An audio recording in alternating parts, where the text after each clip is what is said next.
Chapter दोस्त हमारा hydrogen. तो हाइड्रोजन में आज हम लोग परमानेंट हार्डनेस के बारे में पढ़ेंगे और हाइड्रोजन पेरोक्साइड के बारे में।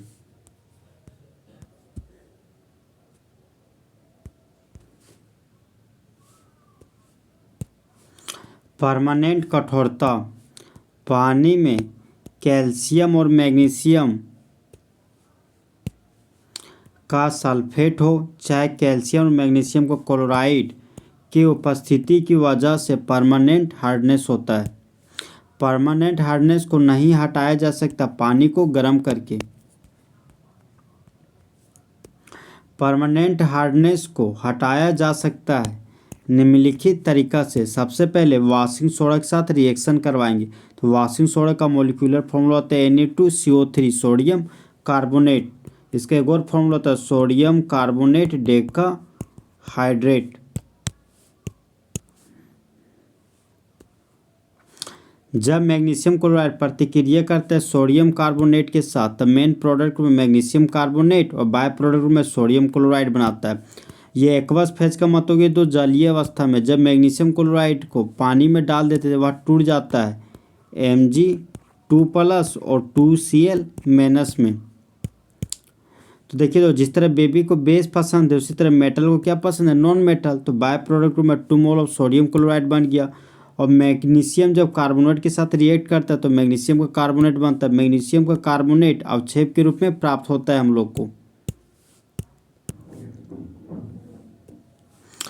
कैल्शियम क्लोराइड प्रतिक्रिया कर रहा है वॉशिंग सोडा के साथ और मेन प्रोडक्ट रूप में कैल्शियम कार्बोनेट बना रहा है और सोडियम क्लोराइड।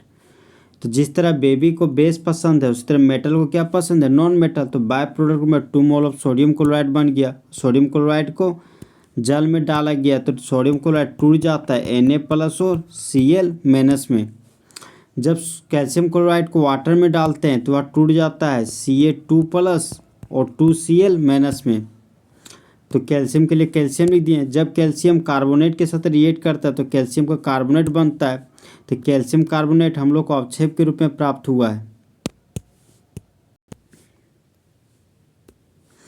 कैल्शियम सल्फेट जब प्रतिक्रिया करता है वॉशिंग सोडा के साथ तब मेन प्रोडक्ट में कैल्शियम कार्बोनेट और बाय प्रोडक्ट में सोडियम सल्फेट बनाता है। तो जिस तरह बेबी को बेस पसंद है उसी तरह मेटल को क्या पसंद है, नॉन मेटल। तो बाय प्रोडक्ट में सोडियम सल्फेट बन गया।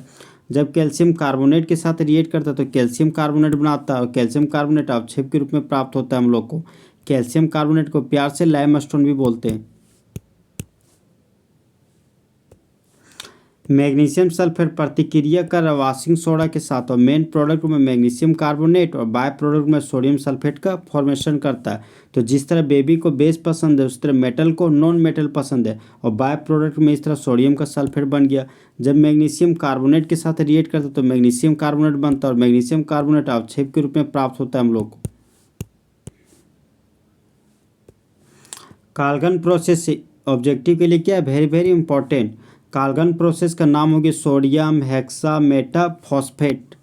तो सोडियम के लिए Na2 लिख दिए। ये हो गया हमारा क्या, कॉम्प्लेक्स कंपाउंड। मतलब बड़ा ब्रैकेट के अंदर जो है वो हमारा हो गया कॉम्प्लेक्स कंपाउंड और ये हो गया हमारा आयोनिक कंपाउंड। तो कॉम्प्लेक्स कंपाउंड के अंदर है Na4 PO3 का होल 6। तो सोडियम का 4 आइटम, 2 सोडियम का 6 आइटम है तो Na लिख दिए। अब फॉस्फोरस के यहाँ 6 आइटम है तो पूरा का क्या किए, होल 6 कर दिए यहाँ पे। सोडियम हेक्सामेटाफॉस्फेट का जो हमारा व्यापारिक नाम है उसका नाम क्या है, काल्गन। मतलब मार्केट में हम लोग को सोडियम हेक्सामेटाफॉस्फेट काल्गन के रूप में मिलता है। जब काल्गन को जोड़ा जाता है कठोर जल में तो निम्नलिखित रिएक्शन होता है। जब काल्गन प्रतिक्रिया करते कैल्शियम आयन के साथ तो बाय प्रोडक्ट में 4 मोल ऑफ सोडियम आयन बनाता है और मेन प्रोडक्ट में जटिल यौगिक का फॉर्मेशन करता है जो वाटर में अघुलनशील होते हैं। ये कैल्शियम क्या करता है, इस 4 सोडियम के पास जाकर यहाँ पर बैठ जाता है और यहाँ का 4 सोडियम यहाँ से भाग जाता है 4 मोल ऑफ सोडियम आयन के रूप में। तो Na2 के लिए Na2 लिख दिए। ब्रैकेट था तो यहाँ पर ब्रैकेट का साइन दे दिए। यहाँ पर 2 कैल्शियम आके बैठ गया तो Ca2 हो गया। PO3 का होल 6 था तो PO3 का होल 6 लिख दिए। ये हमारा हो गया जटिल यौगिक जो पानी में अघुलनशील। जब काल्गन प्रतिक्रिया करता है मैग्नीशियम आयन के साथ तब मेन प्रोडक्ट ग्रुप में जटिल यौगिक बनाता है और बाय प्रोडक्ट ग्रुप में फॉर्मूल ऑफ सोडियम आयन। तो ये मैग्नीशियम 2+ ये Na4 के पास जाकर बैठ गया और यहाँ बन गया Mg2। और यहाँ से जैसे मैग्नीशियम 2+ यहाँ बैठा तो यहाँ का 4 ठो सोडियम यहाँ से बाहर भाग गया फॉर्मूला ऑफ सोडियम आयन के रूप में। तो Na2 के लिए Na2 लिख दिए। ये हमारा ब्रैकेट का साइन है तो बिग ब्रैकेट, तो बिग ब्रैकेट लगा दिए। Mg2+ यहाँ बैठ गया तो Mg2 लिख दिए। PO3 का होल 6 था, PO3 का होल 6 लिख दिए। तो ये हमारा जटिल यौगिक है जो क्या पानी में अघुलनशील। तो बनने वाला नया यौगिक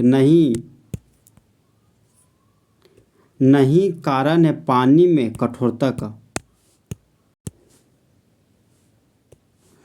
hydrogen peroxide Lewis structure hydrogen peroxide का था। हाइड्रोजन पेरोक्साइड का मॉलिक्यूलर फॉर्मूला होता है H2O2।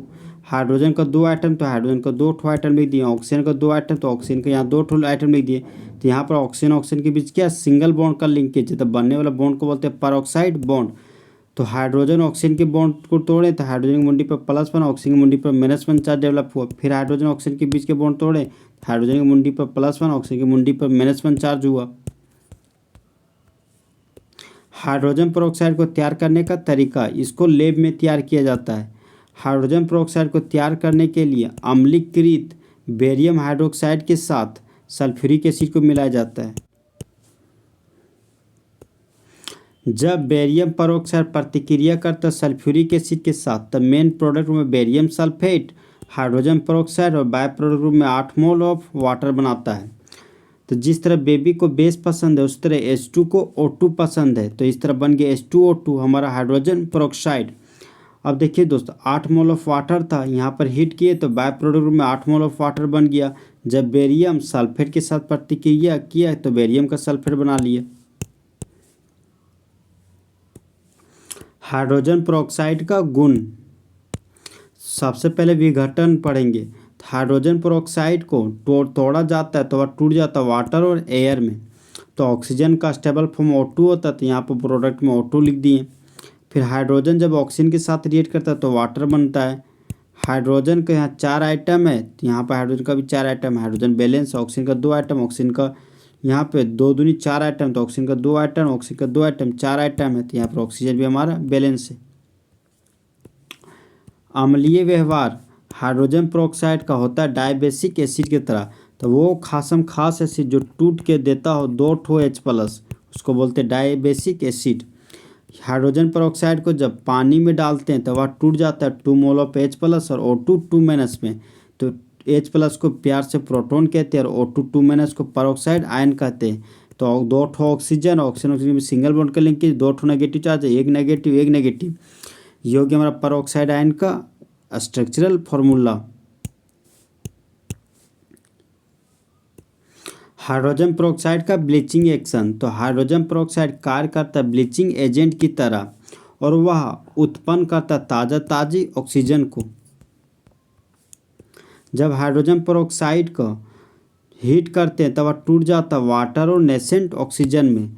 तो एक ऐसा ऑक्सीजन जो अभी बनाया गया उसको क्या बोलते हैं, नेसेंट ऑक्सीजन। तो जब रंगीन पदार्थ को ऑक्सीजन के साथ रिएक्ट करते हैं तो वह बन जाता है रंगहीन पदार्थ। हैवी वाटर का जनरल फॉर्मूला होता है D2O। D2O को तोड़ते हैं तो टूट जाता है D+ और OD- में। तैयार कैसे करेंगे, तो हैवी वाटर को तैयार किया जाता है पानी में इलेक्ट्रिक करंट को लंबे समय तक देने पर।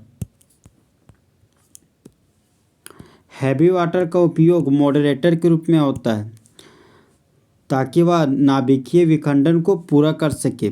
तो न्यूट्रॉन के स्पीड को कम करने में भी मदद करता है हमारा हैवी वाटर।